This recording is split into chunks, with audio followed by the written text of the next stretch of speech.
Hi everyone, here's another one of Nathan Gittens 4NTL games, and this is 3Cs2 versus Oxford 3, which is a match which me and Andy Harton were dropped for, so we just had to mess around for 7 hours. But anyway, what happened was our first game we had this amazing draw against Gloucestershire Gambits, but then we lost our next 3, and going into round 5, we now face teams of a similar strength to us near the foot of the table, and we were expecting to win. This is from the same match as Jamie Horton versus Philip Netherway, and this game is Nathan Gittens versus Anna Wang, who I think was about 12, but already had an ECF of nearly 150 and an ELO of just 7. Well, it was only 1736 for some reason, which is surprising, seeing as her ECF was nearly as high as Nathan's. So this should be a close game. Nathan was white, and sorry about the noise, I'm just adjusting the mic. I'll fiddling with it more like as usual. Nathan was white and opened with d4, and we just have to skip through the opening because it's a long game and I've only got 15 minutes. It's a Saemisch King's Indian.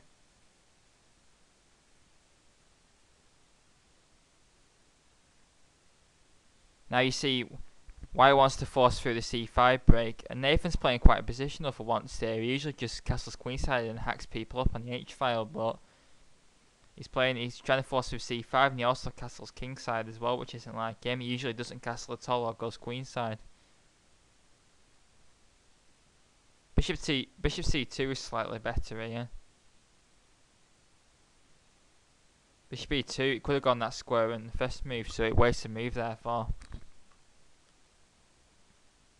But now White's going to, well, Black goes knight h5 aiming for the f4 square, and if Black goes knight f4, even if White wins a pawn, then it opens up the dark square bishop, which is bad for White, and White's very weak on the diagonal. So Black can consider knight f4 as a pawn sack, and we'll get bucket loads of compensation. But now comes c5 threatening c6, winning a piece. So Black has to take off. And now Black's punishment for playing the opening passively now is this horrible fractured pawn structure. And White plays knight a4 now, and now there's 3 pieces on Black's pawn on c5, and it can't be defended. And best there was knight f4, the pawn sack. White shouldn't take. White should instead play takes. By the way, bishop takes c5 doesn't win the exchange because Black has queen g5 threatening mate, and thus saving the rook. But after knight takes c5, and White's much better here. Queen d8, a rather passive move, and after everything comes off, bishop c8. Oh, White should take with a bishop here. This knight is very strong and should be kept on the board. After bishop takes, knight takes, rook a8, knight b4, and White is strategically winning it already. He's a pawn up with no problems. Black c7 pawn is backward and the target on a half open file, and also White could put the knight on c6 with tempo. And White should win this fairly easily. Black's knight is also out of play. Instead, knight takes a6, bishop takes, and queen d6. And Black's coming more into the game now. Bishop d3 was played. Bishop c4, according to my analytical assistant, is stronger. And now queen a3, and Black's trying to get some compensation here by infiltrating via the b line into White's position. White has to be careful for a few moves. Rook fc1, seizing the half open file and attacking c7. Rook b2, however, infiltrating into the 7th rank with tempo. However, White has a very strong move here, and if you want to try and spot it, please stop the video now. Rook c2 was played, however, rook c3 is miles stronger. Say if queen b4, rook c2, and now say the queen's come off, and after takes, and White's a clear pawn up with 2 raking bishops and a dangerous outside pass pawn, and Black's c7 pawn is weak, and this is almost decisive for White, this, over near 3 pawns advantage I think. Instead, rook c2, a timid move was played, and now comes rook fb8, Black's starting to get some more counterplay, rook ac1, and now knight f4, a good move. And white should never take the knight for reasons explained earlier, because the opening of black's dark square bishop is far more significant than the pawn. And in fact it can't be taken anyway, because white's d3 bishop would hang. Instead, if queen takes a2, then g3 shuts out the knight, so black's best entering straight away. And after bishop c4, rook takes c2, rook takes c2, check, king f2, and knight h5. However, rook h1 is very strong. Attacking h2. The best move here given is d6, pawn sack. Say c takes d6, bishop b3, uncorking an attack on potential attack on d6. Bishop f6, takes, queen takes, check, king e2, and bishop e5.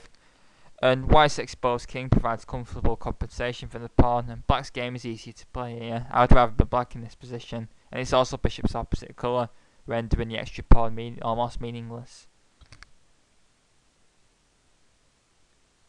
Knight h5, bishop e2, bishop f8, recycling the bishop to a more active post on b4 potentially, and now white grabs another pawn with rook takes c7. Now after rook b2, why not just play rook c2? This defends along the second rank and protects the a2 pawn, and black doesn't have enough compensation for 2 pawns here, as long as white's careful. I mean, these 2 raking bishops cover white's king really well, and black's knight can't do much on its own. So white's winning this. Instead, queen c1 allows queen takes a2, and I think around this point a draw offer was made by black, which was rejected. No, in fact not around this point, it's a lot later on in the game, Sammy. Queen d1, again a bit passive. Queen c4 is more active, protecting the bishop and trying to get the queens off when white's passed d pawn will prove decisive. Rook b1, knight f4, takes, g3, and bishop d6 is strong for black with some pressure for the pawn. However, this missed opportunity allows rook c1. There's a bit of a repetition, and now around the time control both players start to go a bit crazy with their moves. First of all, g3 is played, shutting the knight out, queen a3, and now rook c8. And now this is where he starts to get critical. Black here should play knight f6, bishop c5. Now takes. Now bishop c5 takes, check, bishop d4, and this is best play. I mean, white's up material and out of a passed d pawn, but it will prove difficult to win due to black's active pieces like the bishop and the rook. And this was black's best try. However, after rook b3, there is an absolute crushing move, which is d6, which wasn't played, and the Houdini variation is nearly 30 pawns, because this pawn just cannot be stopped because of the pin on the bishop. However, in extreme time pressure, it is missed. Instead, bishop h6 is played, which looks good, attacking the pinned bishop with 2 pieces. However, queen a7 check allows black to escape with a still lost position, but at least not resignable. However, d6 is now played. After knight g7, d6. And now black could resign this, but instead plays queen a4. And now white plays a very chicken move with probably his electronic flag hanging with king g2. Why not just play d7? I mean, what's black doing now to stop this pawn? No power on earth can stop it. If needs be, white has rook takes f8, check followed by queen in with check. King g2, queen d7. Now the pawn has almost been stopped. But now, of course, again a simple tactic is missed right in the time control. In fact, this move is an actual bad blunder with rook c7. The winning continuation was simply takes, queen takes b3. After queen takes d6, bishop c4. White has 2 raking bishops against a measly knight, so he's a piece up. And also there is black's king is very vulnerable, and white's winning this easily. The evaluation is 9 pawns. Rook c7, which drops this pawn. However, after takes, there is a simple tactic here to remain a pawn up with rook takes f7, which was played. Now Nathan has a good hour on the clock. Of course, once the rook's taken, which is the best move, check wins the rook. However, all the pawns are on the same side of the board, and this and also if white's light square bishop takes black's knight off, then its bishop's opposite colour. The dark square bishop takes a knight off, then its bishop's opposite colour. So white has to be very careful. And this actually looks quite drawn, this, because of the pawns being on the same side. So both kings can remain there. G5, H4, because black's trying to trap the bishop. And if bishop takes G7 is forced, then its bishop's opposite colour, which should render the position drawn. Takes, because black should be trying to exchange pawns, so it's a good principled move. King G6. And now, like I said before, bishop takes G7 gets nowhere, because after king takes G7, the bishop's opposite colour is an easy draw for black. There is a fortress here with H5. Bishop G5, of course. Knight H5. Bishop A4. And now knight F4 check looks good. The knight is immune, of course, because of bishop's opposite colour. So king G3 and now H5. Check, king G7, and this is a near fortress, this. I haven't really got time to go into details because of the 15 moves limit for this very long game. But if you want to have like a play around this position, even if there is a win for white, it will be very hard to find because, well, the evaluation was about 0.3 and white's a pawn up, so that practically tells me it's drawn. I mean, black's knight can't be taken because the bishop's opposite colour drawn, so it's therefore like an outpost at F4, which is very strong. Black's bishop can defend the E5 pawn and the king can defend the H6 pawn, and it's hard for white to make progress here because I think the only winning attempt is to like manoeuvre the king all the way around the queen's side, and that takes forever. Black should probably draw. In fact, I think the draw offer was around this point because it does look drawn. But of course, when you offer the draw in a position which should be drawn, but you have all the winning chances, never accept the draw because your opponent may go wrong. King F7, Bishop D7, and now check. King G3, and now King G7, and H5 still should be a draw. But King G7 and now King G4, and white's got some good winning chances now. Now his king's been allowed to infiltrate. H6, Bishop D8, King F7, King F5, infiltration alert. Knight H5, check.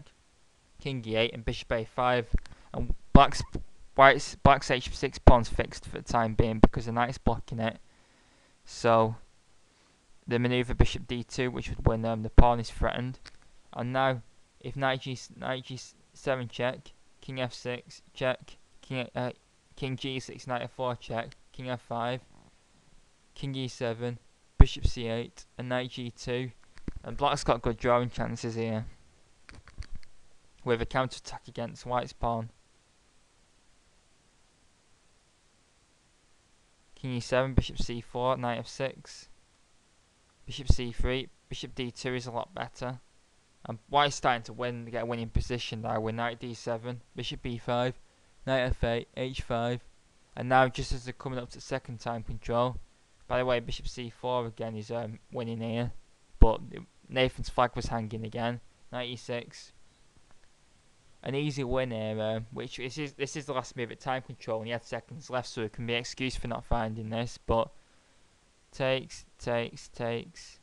Knight G7, F4, takes, Bishop E2, Knight G3, and Bishop F3, and these two pawns are unstoppable. Also, white has to be careful of all these traps where, even if it wins a pawn, if it's just a light squared, if white loses his dark squared bishop for the knight, it could still be drawn 2 pawns ahead because of all the fortresses with bishops opposite colour. So white has to be very careful here. He does some delicate manoeuvring over the next few moves to win a pawn without getting bishops opposite colour. Strongest there is check, H6, after takes, H7, queens. But now I've just run through the last few moves. Now it's easily winning with a passed H pawn and no bishops opposite colour. And after 6 hours of play, Nathan has a win, and I hope you enjoyed this 74 move marathon game with some very instructive themes. Please leave any comments and thoughts. Thanks very much.